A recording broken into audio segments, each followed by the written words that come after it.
This is Pet Life Radio. Let's talk pets. Welcome to Animal Rights on Pet Life Radio. This is your host, Tim Link, and I'm so glad you're joining us today. We have a wonderful, wonderful new twist to the show. We don't always get these because, you know, this show, Animal Rights, we interview authors and writers and people that write about animals or, have animals as part of their characters in their books. But every once in a while, we get a fun and interesting twist on things. And so now, today, we have a super duper singer-songwriter coming on board. Of course, we're talking about the world famous Skip Ewing. And we're going to talk to Skip about his latest release of a single, Road Dog, and talk to him about animals, of course. We'll talk about dogs and horses and all that wonderful stuff. Then I want to pick Skip's brain a little bit about writing, how he crafts his writing, how he goes about doing his work, how he's become one of the most famous songwriters out there. So we're going to pick his brain a little bit about that as well. So it's going to be a fun and interesting and exciting show. So everybody hang tight. We'll come back right after this commercial break. You're listening to Animal Rights on Pet Life Radio. You know the expression, cats have 9 lives. Well, what if you can give them one more? The Give Them 10 movement is on a mission to help give cats an extra life. How? With spay and neuter. Spaying or neutering your cat helps them live a longer, healthier life. And it helps control free-roaming cat populations too. Learn more about the benefits of spay and neuter and meet Scooter, the neutered cat, at GiveThem10.org. That's GiveThem10.org. Let's Talk Pets on PetLifeRadio.com. Welcome back to Animal Rights on Pet Life Radio. Joining me now, he's a Grammy, Tony, CMA, and ACM Award nominee. He's written 11 number one hit records for legends such as Keith Urban, George Strait, Kenny Chesney, triple play award winner. The list goes on. And of course, he produces his own stuff as well. You know, Road Dog, we're talking about someone to pick about because I love the song, love the track. Of course, we're talking about Skip Ewing. Skip, welcome to the show. Tim, thank you very much. I appreciate it. It's nice to be here. Yeah, I'm super excited to have you here because, like I said, I'm always looking for a little bit different twist to things. I don't always get to chat with the singer-songwriters. And, of course, Mark, our producer, and myself, we love music, country music in particular, and I know that's your genre. And we know you're one of the best out there. So I guess we'll first start talking about what you got going on right now, because you got a new single, new release, and album. I guess we call it in old school terms, a track coming out called Road Dog. So tell us a little bit about the music, the Road Dog, and how that all came about. For sure. Road Dog is from the new album that's out called Road to California. So albums are still a thing, Tim. No worries about that. And this was just a fun track that it just came to be. I mean, I can tell you how I wrote it and what have you, but maybe I should just back up a tiny bit and let you know some of what you talked about. I lived in Nashville for 20-something years, and I wrote for all these wonderful, incredible artists. I mean, everybody from like Willie to Zach Brown Band. I mean, but I took a break because I had fallen in love with horses. That's a longer story, but it was a spiritual walk. For me, I sold everything in Nashville and went on the road to study horsemanship. I did that for about 8 years. I met my wife, and that's pretty much all I did. Then I started traveling, and we were doing clinics, and we ended up coming to Wyoming. And after we came to Wyoming, my wife took a job as a videographer for another horseman, and I grabbed my guitar and started back writing some. And after I played her those songs, she said, "Honey, I think it's time we put the journeys together." And I said, "I don't know, honey, if I go back and do music full time again, this is going to be comprehensive. I mean, it's everything. I'm gone a lot. And she said, "I just think people need to hear it." So that is what led me back to now, which is why we have a new album out. This is the second album in a row that we've produced since I made that choice. And Road Dog happened because of our dog. I have a Pyrenees Australian Shepherd mix who's 115 pounds, maybe 120 now. He likes to eat, but he thinks he's a puppy, and his favorite seat in the truck is a shotgun seat, so that's why he's called Shotgun. He can barely fit in that seat anymore.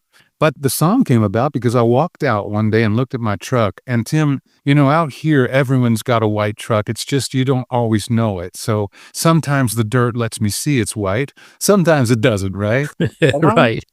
I opened the door, and I mean, my truck is absolutely filled with white hair and smudges all over the windows. And I realized that, as crazy as it is, I love it. I love our dogs. I love the kind of life that we have very close to us. There's got to be people who feel that, man, everywhere, because all of our friends out here have dogs, like that. And they're just part of their lives. I mean, that's just it. It's just they're four-legged family out here. I mean, they're with us everywhere all the time. And I came home and I said, honey, I had this little bluegrass riff thing, and I think it's fun. I said, it takes a chance that, there's a lot of other people who like to travel with their dogs. I said, but I think we're talking about, maybe a few 100 million people. So we might be safe with that. And now we cut it, and it seems that a lot of people really like it. So, and look, it's led me to talk to you.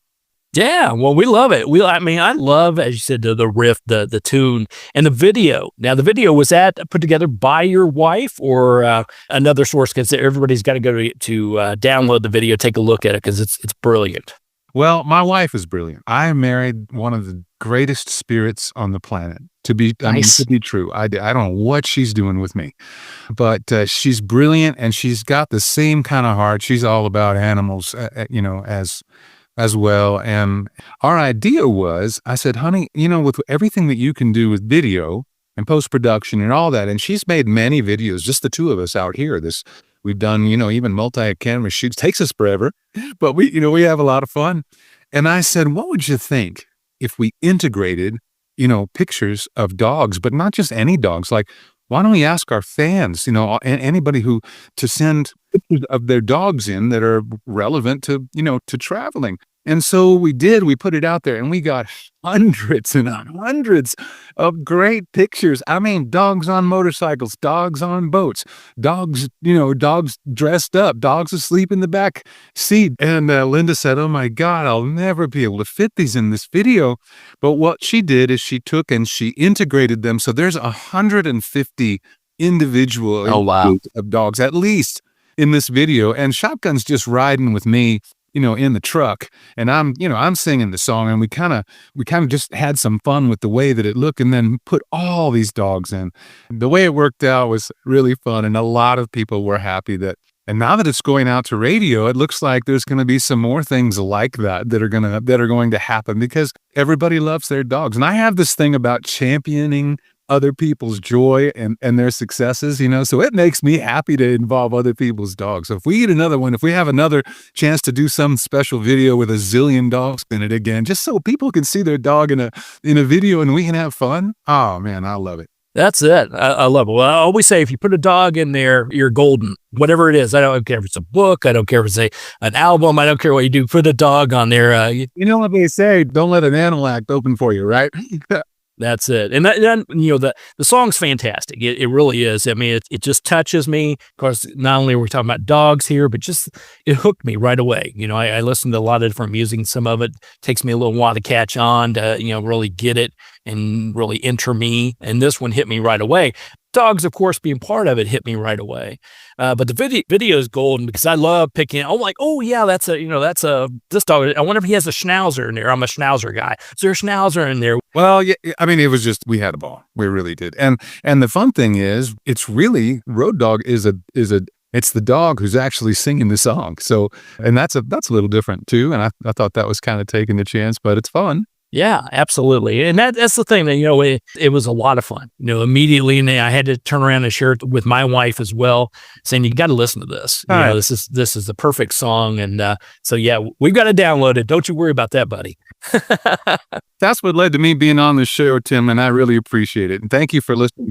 Anytime someone listens this day and age, it feels like a gift to me. So thank you for taking the time to do that. Well, thanks for putting it together. We do appreciate it. Well, let's talk. You touched a little bit about the journey, because going to Nashville, I'm sure, was a dream, and getting to work with all these fantastic people, seeing your songs taken up by them, writing. At what point did you get to where you're saying, hey, I've got to take a break from all this? I mean, was it more of, I've always loved horses and here's an opportunity, so I'm going to go, or I threw a dart at the map and Wyoming won, and so I'm packing up my gear and I'm heading there? How was the interchange? And then tell us a little bit about that spiritual journey and connection that you have with horses in particular. Sure. Well, I ran away from home basically right after high school and went to Nashville. I had a job offer, and I had done a lot of music before then, and I just never looked back. And I got offered a publishing deal and then a record deal. And it wasn't like I set out and said, hey, I'm going to be a country songwriter or I'm going to be a country singer. I basically, Tim, followed where I could, stay alive doing music. And I worked on it and worked on it. And I found that writing was a natural progression for me. I've played guitar since I was 4 years old, and I didn't know what I was doing. So I just made stuff up. So making up words to go with the stuff I was making up, that made perfect sense from the beginning. Endeavored to hone my craft. And then once I got a publishing deal and a record deal, I had, my own songs on the radio. And then I started getting songs recorded by other artists and having, many, many 20-some hit records, at least in that decade and a half, at least. And it was a really difficult time as well. It's hard to write, consistently for 10, 15, 20 years. And a lot changes in that amount of time. And I have always been someone who comes to my writing more about those who are listening than if a chart is an indication of whether something is good. I have always said that it's more about hearts for me than it is about charts. There are a lot of number one records that I don't think are going to be remembered that much in 20 years, but I have some songs I wrote 30 years ago that are still, getting played on the radio, where I can't go somewhere and have someone, they'll know the words, any country I go to, anything. That's amazing. And that connection, that human connection, that lasting heart connection is what I'm about. And there was a time where it was difficult for me to write what I believed in and have that be what was getting played on radio. And if I'm not getting songs on the radio, a publishing company is not gonna, that's what they do. They're after the money, and money is great, but it doesn't drive me the way it does some people. And in the interim, I had been coming to Wyoming. I came in about 1999 or 2000, something like that, just to ride. I just went to a ranch. I knew a bit about horses. My grandfather was a thoroughbred rancher in California when I was a kid, but I didn't ride, and I didn't really know that much. I was just a kid, went out and threw hay in the feeders and whatever, But to kind of speed along here, after I had been coming to Wyoming for a number of years, I began recognizing in horses what I would never have otherwise recognized had I not spent time. I used to go down and just watch and just see how they moved and, what kind of sounds they made, how they interact with one another, whether they were interested in me. And my relationship with any horse that I began riding, I began realizing that I was the one who was significantly limited in my understanding. What was that offering me as a human? And I began to realize, yes, I was more sensitive and I could tell some things about horses that I couldn't tell before, and I had learned. But more importantly, I kept learning from them what I could do more skillfully.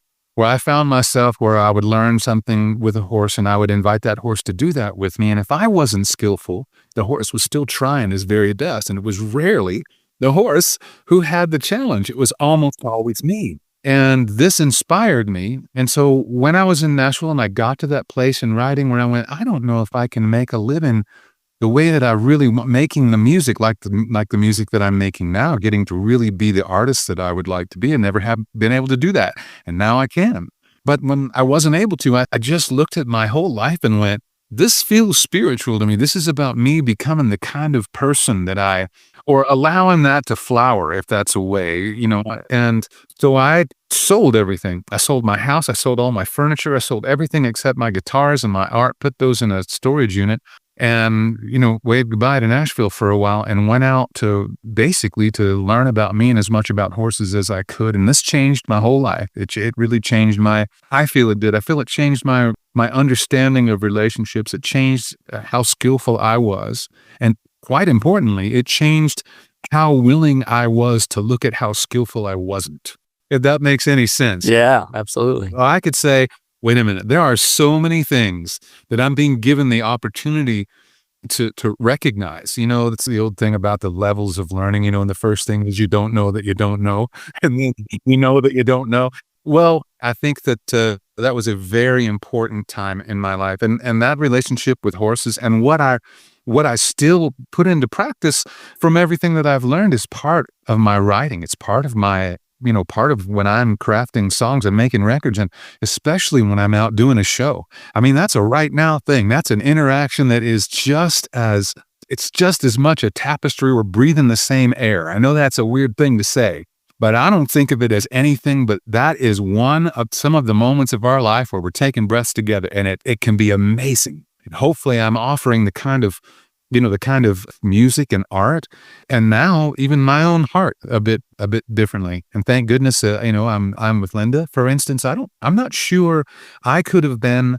I am sure that I could not have been the man I am for her now under our circumstances had I not taken that journey, and I wouldn't be writing the music, and I don't know if I'd be having the same kind of success. It's pretty crazy that wham, all of a sudden, I'm getting songs, got a top 40 song on the radio with Lainey Wilson and Ernest who cut that. This Road Dog song is out to radio. I've got this new album. It looks like we're going to cut a new project in May, and hey, I'm listening. If other people are listening and they'll open the doors for me, I'm all about it. I love it. I love it. And I love the fact that you took that leap of faith to find your spiritual journey, to take that journey, to find yourself, make that connection. Obviously, horses are a big part of that. Animals always bring out the best in us. And I would agree with you wholeheartedly. I haven't walked in your shoes, but from, what we've talked about and what I know of you, I do believe it took that journey to get back to who you are and to uncover even more of who you are. And now you have someone obviously side by side to take that journey with you. That's got to be it's got to be a thrill, and it's got to be make you feel good about the fact that, hey, I'm doing the right thing.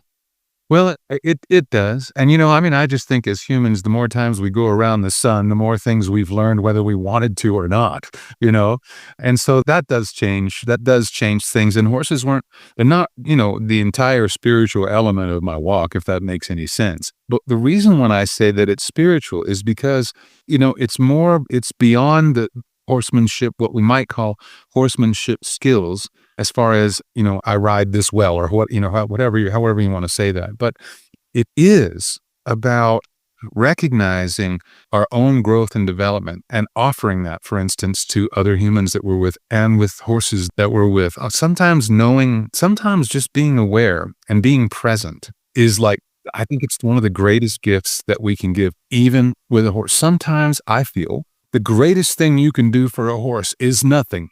Just give them a minute. Maybe they've been working, with you and really giving it. And maybe they were understanding. Maybe you're understanding. Maybe you're both not understanding, or maybe you both are. But that feeling, I believe, even translates to a horse. You know what, buddy or sister, right now, you've got my complete attention. You've got my ears. You've got my eyes, whatever. We're just here. And it's awesome. That's the same thing with humans. And so I guess those efforts of going, how can I do that for all the relationships of my life, including the one inside my own head, And this is one of the reasons why I would say it's spiritual, not because it's something that's magic between a person and a horse. I think things in that space, in my limited time, a decade is not a long time for some horsemen. That's, but in that time, to be able to say, I really feel most of that is just so concrete. It just is. These are the things that are. And the more we're aware of that, the better we can be. That's just how it is. You know what I mean? That's how it is. And what do we do with that? It inspired me. It thrilled me actually to be given those kinds of teachers, and then to move into the rest of my life. And it continues, but it's all up in my writing. That's for sure. That's it. Well, I think it's a fantastic journey, obviously a great story, and now it's led you almost full circle, but in a perhaps we'll say in a better place. And your journey to get you to where you are today, has got to attract more. Positive energy attracts positive energy. So when you're in a good headspace, when you're in a good place, good things are going to happen for you, as well as you're going to attract good people around you. So good for you. I like it. I agree. I agree with that. Cultivating the right kind of attitudes and the right kind of energies is definitely something that manifests well in everyone's life. Absolutely. All right. Well, we're going to take a quick commercial break. We'll come back and chat a little bit more with Skip Ewing and talk about writing. He sort of led us into that. I want to know a little bit more about how he goes about crafting his skills in writing, as well as how he determines what he's going to record and compared to what somebody else is going to record. So everybody hang tight. We'll pick the brain of the master when we come back. You're listening to Animal Rights on Pet Life Radio. Hi, this is Tim Link, animal communicator and pet expert and host of Animal Rights on Pet Life Radio. Have you ever wanted to know what your pet is really thinking? Do you want to find out if they truly understand what you're trying to tell them? Or wish you could build a better understanding and closer relationship with your pet? Well, now you can. Learning to Communicate with Animals is a 4-part on-demand workshop. In the workshop, you'll learn the essential techniques that are necessary to communicate with animals, including what is animal communication, breathing correctly to achieve the perfect state to communicate with your animals at a deeper level, using guided meditation exercises, a method to communicate with animals, and how to send and receive information from your animals. So if you're wanting to learn how to communicate and connect with your animals at a deeper level, visit petliferadio.com/workshop and purchase and download Learning to Communicate with Animals. You'll be glad you did.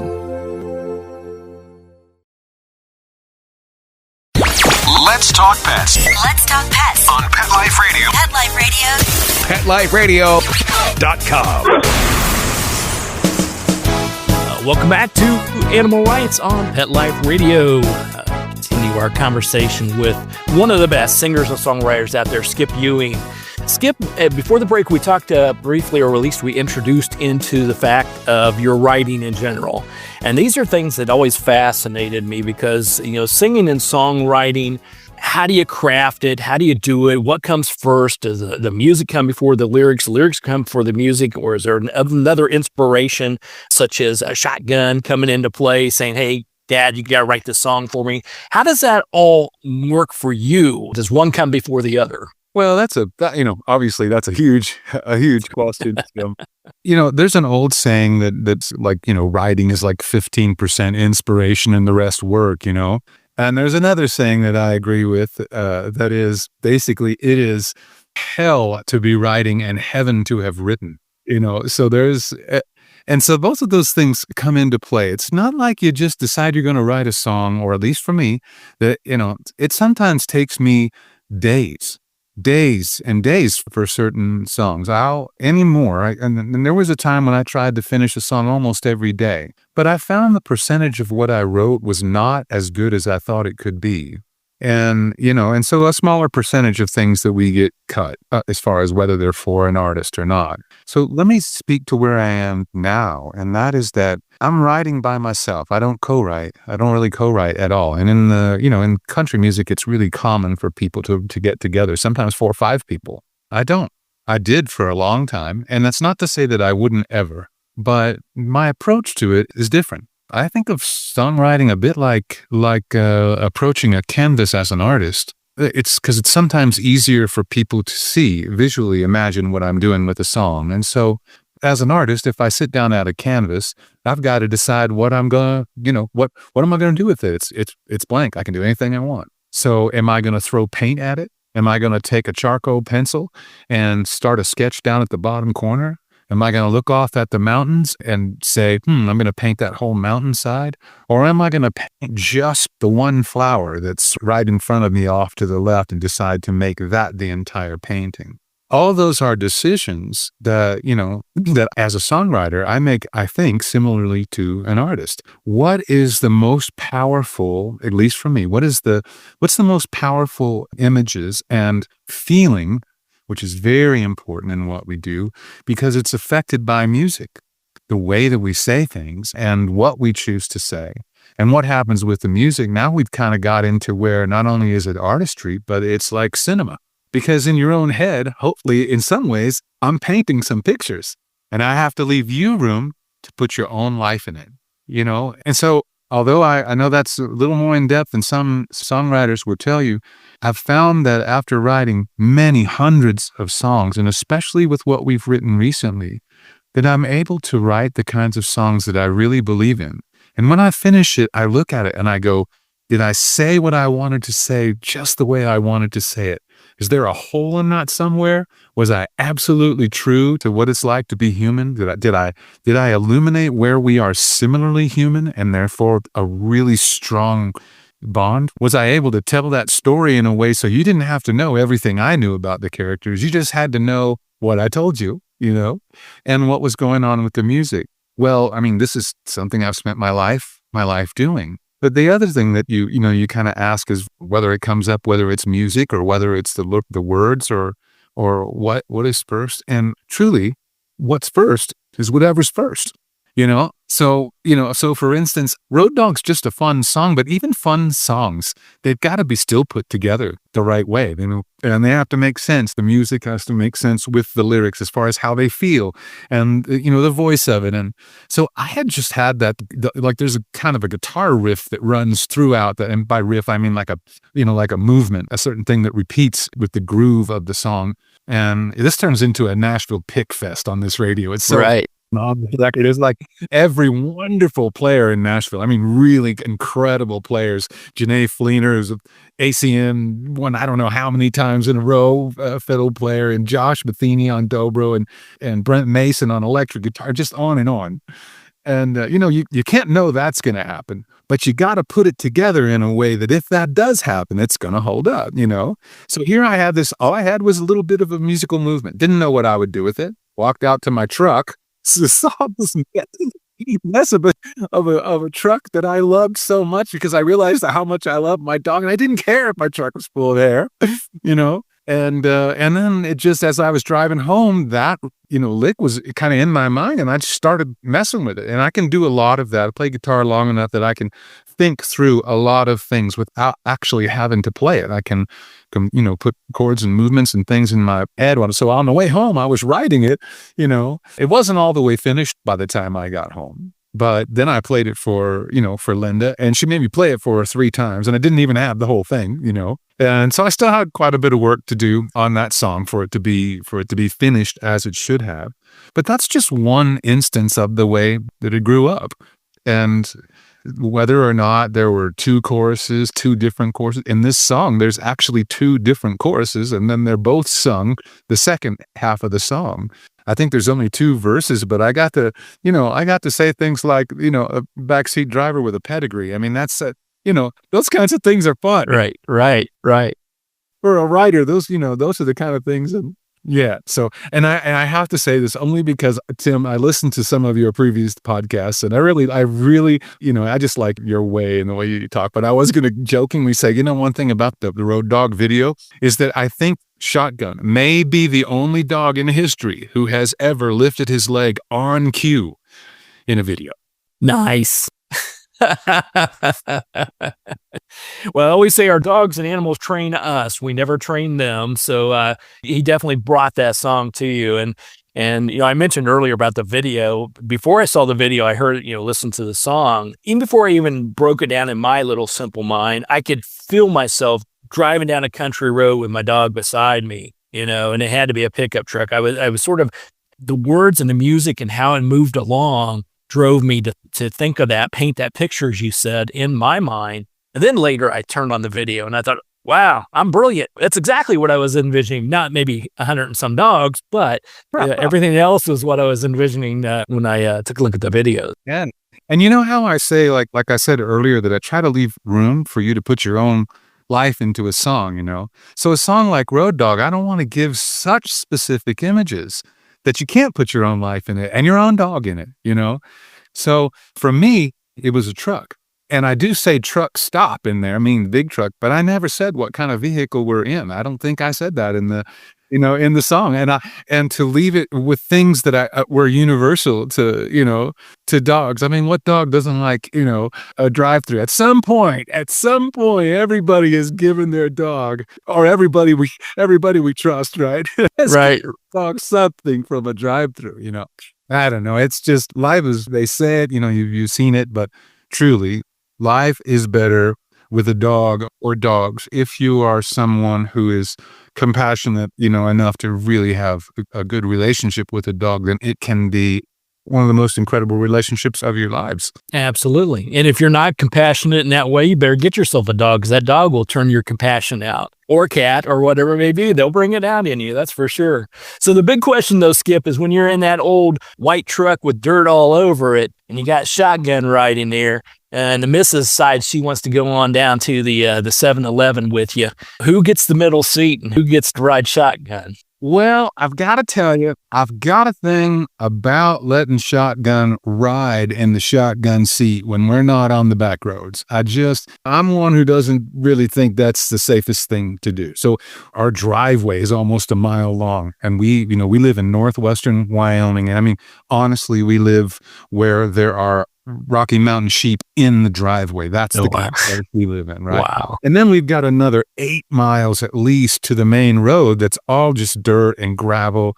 And, it's a 2-lane road that nobody goes, you can't go fast. You just can't go fast on it, So if he wants to be in the front seat and stick his head out the window, or if he wants to ride in the side-by-side with me out on the trails or whatever, and then we'll do that, and I'll stuff pillows down in front of the seat so he can put his paws up on it enough, because he otherwise is way too big for that. But once it gets past that, Tim, pretty much the back seat gets folded up, and he can live back there on his, and that because we got 2 dogs. We have Holly and Shotgun right now, and they're both big. And there's no question about whether mom or dad, depending on which one of us is driving, is in the shotgun seat. So it's still his seat. He just doesn't get to ride on it at those times. I love it. Well, I have to envision my life, Skip. My wife and I have been together for almost 40 years. Yeah, we were just infants when it all happened. But in any case, we have 2 schnauzers, so smaller dogs.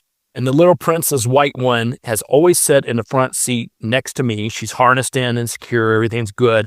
And then our boy who just passed away recently, our chocolate schnauzer, Mama's boy, Kramer, he's always in the back seat with Mama. So now that we don't have Kramer with us, unfortunately, in body, he's with us in spirit, of course, Mama's still in the back seat. So it's me and the little 10-pound white dog in the front seat, and Mama's sitting in the back. So I think they're going to get away with that now that... Happy. That's the thing. If it makes you happy, and it makes them happy, it's sometimes the simplest things that bring the right kind of joy, And man, if you've got that, just don't mess with it. Just have it. Just take your breaths while that's going on and go, dang, this is great, That's it. Well, join us we are one of the many of the hundreds of thousands of your fans. And also we're all the thousands that ride around everywhere we go with our dogs. So we're in good company. And the next time you your wife puts together the next video and you need one of the 120 dogs or something, just shoot me a note. Well, I think some special things are coming. I really do. So if you follow us on socials, and we'll certainly follow you as well. But if you will follow us on socials, and it's just Skip Ewing. I mean, every one of them is just SKIPEWING.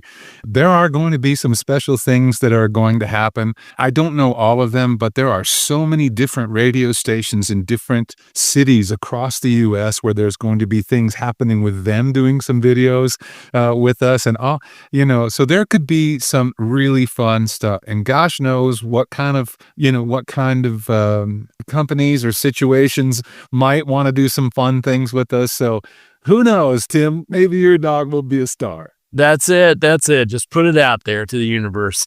So everybody, download the songs, download the album, follow Skip Ewing on social media. We can go to skipewing.com, I'm assuming, to find out about everything that you've done, your history, your life in a nutshell, as well as tour dates and things happening. So if you get a chance to go out and see Skip, definitely do that for sure.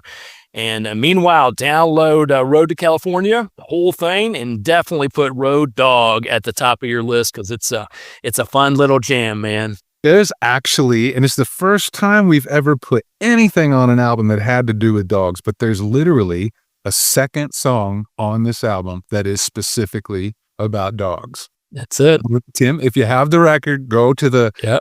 I don't know if it's the 9th cut or whatever, but it's called Wagmore. You're going to have to check it out. It's fun. So that's another thing that might happen with dogs. I don't know. It's just it's the way it came down this time. It just, those ideas just happen to be hanging out there. Hey, man, once you put a song out about dogs and you slap your brilliant one on the cover for sure, it's always going to be that way. They're always going to expect at least one dog song from you, Skip. So I'm just letting you know that right off the bat. I'm not promising that.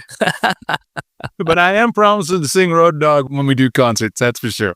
Absolutely. Absolutely. Well, everybody go out and make sure you follow Skip. Go to the website, skipewing.com, and follow him, see when he's going to be near you or in your town. Download Road to California and take a listen to Wagmore, right? That's another one, yeah. And Road Dog and all the one other ones. Skip, fantastic talking to you. I really do love what you do. Love the album. I love your spirit. I love the fact that you took a step back to find yourself, and now you're better than ever and swinging for the fences. So just keep it up, brother. You're doing a great job. Thanks, Tim. I hope I get a chance to talk to you again. Absolutely. We'll look forward. You got to write something about a dog or a horse, though, to get on this gig. So it's more than done, see? There you go. All right. Well, we're coming to the end of the show today. I want to thank everyone for listening to Animal Rights on Pet Life Radio. I want to thank the producers and sponsors for making this show possible. If you have any questions, comments, ideas for the show, drop us a line. You can go to PetLifeRadio.com, and we'll definitely answer your questions, entertain your comments, and bring on the people you want to hear from most. And while you're there, check out all the other wonderful shows and hosts. It's a cornucopia of barking fun. So it's PetLifeRadio.com. So until next time, write a great story about the animals in your life, and who knows, you may be the next guest on Animal Rights on Pet Life Radio. Have a great day. Let's Talk Pets, every week on demand, only on PetLifeRadio.com.